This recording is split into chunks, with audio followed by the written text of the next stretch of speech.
Hello, అందరికి నమస్తే అండి. 30 ఏళ్ల పోరాటానికి నేడు తెరపడింది.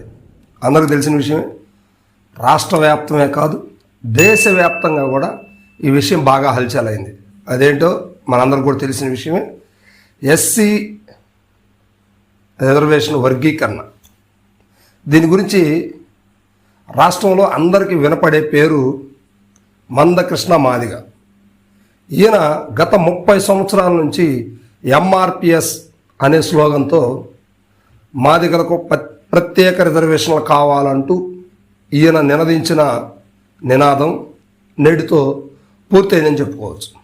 ఎందుకంటే ఎన్నో అష్టకష్టాలను వచ్చి మాల మాదిగల్లో వివక్షత ఉంది, బయట నుంచి ఆటోమేటిక్గా వివక్షత అనేది మాల మాదిగల మీద ఉంటుంది. కానీ ప్రభుత్వం ఇచ్చినటువంటి ఏదైతే భారత రాజ్యాంగంలో ఉన్నటువంటి రిజర్వేషన్లు ఏవైతే ఉన్నాయో ఇవి ఒక వర్గానికే చెందుతున్నాయి. మాదిగలు అనేవాళ్ళు పూర్తిగా వెనకబడి ఉన్నారు.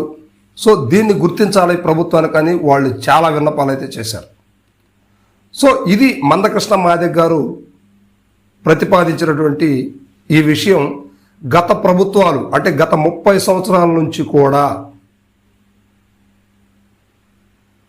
పట్టించుకున్న పరిస్థితి అయితే లేవు అని చెప్పుకోవచ్చు. అయితే మధ్యలో చంద్రబాబు నాయుడు గారు మొట్టమొదటిసారి ముఖ్యమంత్రిగా అయిన సమయంలో ఈ రిజర్వేషన్ వర్గీకరణని విజయవంతం చేశారనే చెప్పుకోవచ్చు. అయితే సుప్రీంకోర్టు తీర్పుని ధిక్కరించి అలా చేశారని చెప్పేసి గతంలో ఆ రిజర్వేషన్ ఇచ్చినటువంటి పరిస్థితుల్ని మళ్ళీ తొలగించడం జరిగింది. సో దీనివల్ల మరలా మందకృష్ణ మాదిగ గారి సైన్యం అంటే మాదిగ కులానికి చెందినటువంటి వాళ్ళు మరలా రిజర్వేషన్ కోల్పోయారని వాళ్ళు ఆత్మన్యూనతా భావంతో చాలా బాధపడతా ఉన్నారు. సో ఇప్పుడు మరలా ఆ సమయం వచ్చింది. ఈ సమయం రావడానికి అది అందరూ చూస్తున్నారు, అందరికి తెలిసిన విషయమే. అయితే ఈ సమయం ఇలాంటి సమయం రావడానికి మందకృష్ణ మాదిగ గారు చాలా ప్రయత్నాలు చేశారు, చాలా పోరాటాలు చేశారు. ఎంతోమంది ఎంఆర్పిఎస్ స్లోగన్తో ప్రాణాలు ఇప్పించినటువంటి అమరవీరులు కూడా లేకపోలేదు. సో ఇది ఇలా పెడితే మందకృష్ణ మాదిగ గారికి ఇప్పుడు ఈ సమయం రావడానికి ఇలా అన్ని అవకాశాలు కలుసుబాటు రావడానికి కూడా చాలా కారణాలు అయితే ఉన్నాయి. మొదటగా బీజేపీతో సఖ్యత కుదరటం అనేది ఒక గొప్ప విషయం. అదిను కాక భారతదేశంలో మొట్టమొదటిసారి ఏ కులానికి కూడా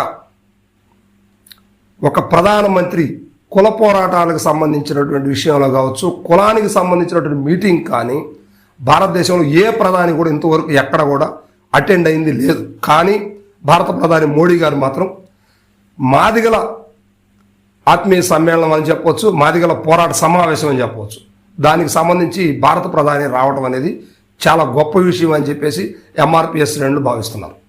ఇది మిగతా వాళ్ళకు కొంచెం మింగుడు పడకపోయినప్పుడు కూడా ఇది వారు చాలా ఆనందించినటువంటి విషయం. అప్పుడే దరిదాపు రిజర్వేషన్ ఖరారైపోయింది, వర్గీకరణ అనేది జరిగిందనేది ఆనాడే సంబరాలు చేసుకునే పరిస్థితి ఉభయ తెలుగు రాష్ట్రాల్లో తెలిసినటువంటి పరిస్థితి. అయితే మందకృష్ణ మాదిగ గారు చేసిన పోరాట ఫలితం అనేది నేడు ఫలించింది. సుప్రీంకోర్టులో రాష్ట్రాలకి అధికారం ఉంది, రాష్ట్రాలకి మీరు చేసుకోవచ్చు అని చెప్పి సుప్రీంకోర్టు తీర్పిచ్చింది. అది రేపో మాపో కూడా జరిగిపోతూ ఉంది.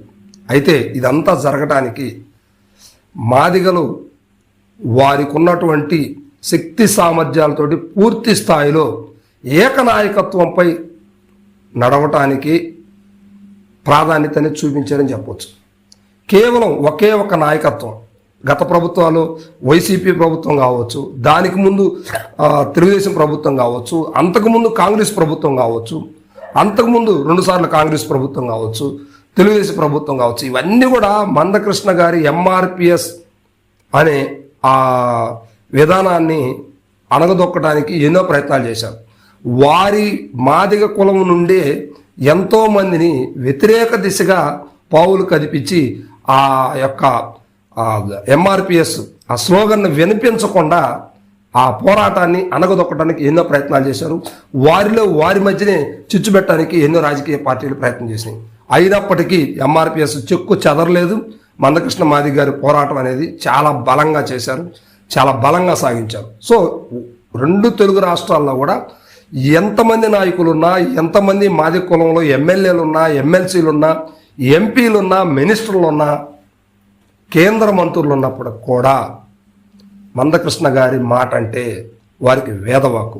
అందుకే నేడు మాదిగ కులానికి పెద్దన్నగా ఉన్నటువంటి మందకృష్ణ మాదిగ గారు ఒక రకంగా వారికి ఆరాధ్య దైవంగా ఉన్నటువంటి పరిస్థితి. అంబేద్కర్ తర్వాత ఎవరన్నా ఉన్నారంటే తెలుగు రాష్ట్రాల్లో ప్రస్తుతానికి మందకృష్ణ గారే కనిపిస్తున్నారు. ఎందుకంటే ఇలాంటి ఉద్యమాన్ని, ఇలాంటి పోరాటాన్ని ఎవరు ప్రారంభించలేదు, ఎవరు చేయలేదు.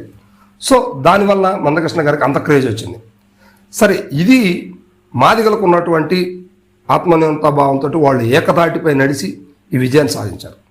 మరి మాలల పరిస్థితి ఏంటి? ఈ విషయంలో మాలలు తిట్టుకున్నా, మాదిగలు పొగిడినా ఈ ఛానల్ తరపున కానీ నాకు కానీ ఎటువంటి బెనిఫిట్ అయితే ఏముండదు. జస్ట్ ఏంటంటే ఉన్న వాస్తవాన్ని మాట్లాడదు.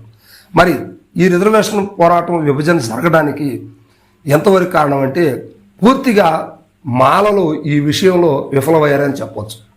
దేశవ్యాప్తంగా సుప్రీంకోర్టు తీర్పు ఇచ్చిన తర్వాత బయటకు వచ్చారు, కానీ ఈ తీర్పు ఇవ్వకముందు మాలల్లో ఎటువంటి కదలిక లేదు. ఇది జరుగుతుందని తెలిసినప్పుడు కూడా తీసుకోలేదు. ఎటువంటి సీరియస్నెస్ అనేది వీళ్ళు తీసుకోలేకపోయారు. ఇంకా దేశవ్యాప్తంగా కూడా చూసుకున్నట్టయితే మాల కులంలో ఉన్నటువంటి ప్రతి ఒక్కరు కూడా ఆర్థికంగా ఎదిగారని, ఏదైతే సోదరభావంలో ఉన్నటువంటి మాదిగలు అయితే ఏదైతే వారు ఇచ్చినటువంటి ఆ ప్రతిపాదనలో, ఆ వివరణలో ఇచ్చారో, మాదిగలు ఆర్థికంగా ఎదిగొన్నారు, ఉద్యోగాల్లో ఎదుగున్నారు, వ్యాపారాల్లో ఎదుగున్నారు, రాజకీయంగా ఎదుగున్నారు. మేము మాత్రం వెనకబడి ఉన్నాం. సో రిజర్వేషన్ మొత్తం వాళ్లే కొట్టుకుపోతున్నారని ఏదైతే వాళ్ళు ఆ ప్రతిపాదనలో ఇచ్చారో, సో అదే విధంగా నిజంగా వీళ్ళు అదే కదలికల్లో ఉన్నారు. ఒక్క నాయకత్వానికి ఎవరో సిద్ధంగా లేరు. పివి రావు అనే వ్యక్తి మాల మహానాడు అనే ఒక కార్యక్రమాన్ని, ఒక సంస్థను స్థాపించి నిర్మించి ఆయన మరణించిన తర్వాత అది అంతరించిపోయింది.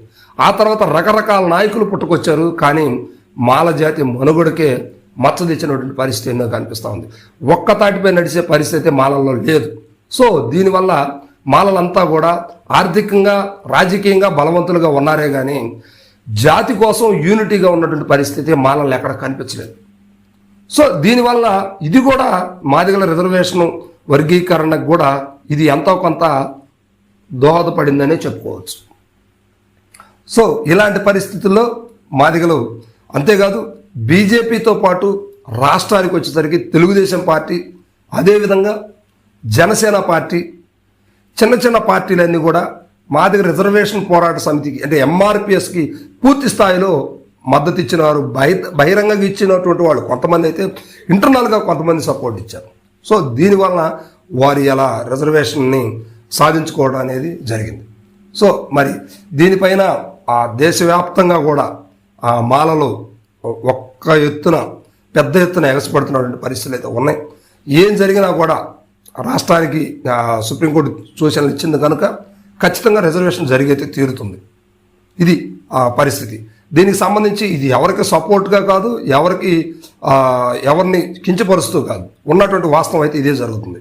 సో దీనివల్ల ఇప్పుడు ఆ మాల మాదిగల మధ్య ఏమన్నా డిస్టర్బెన్స్ వచ్చే అవకాశాలు ఉన్నాయి. ఇది ప్రభుత్వాలు అయితే కొంచెం దీని మీద వారికి అవగాహన కల్పిస్తూ కానీ, లేకపోతే వారి మధ్యన అవగాహన పెంపొందించే దిశగా అడుగులు వేయాలి. కాకపోతే మాలలు ఏమంటారంటే ఇది మాల మాదిగల మధ్య చిచ్చు పెట్టడానికి ఇది చేశారని చెప్పేసి రాష్ట్ర ప్రభుత్వం మీద, కేంద్ర ప్రభుత్వం మీద అయితే వాళ్ళు బాగా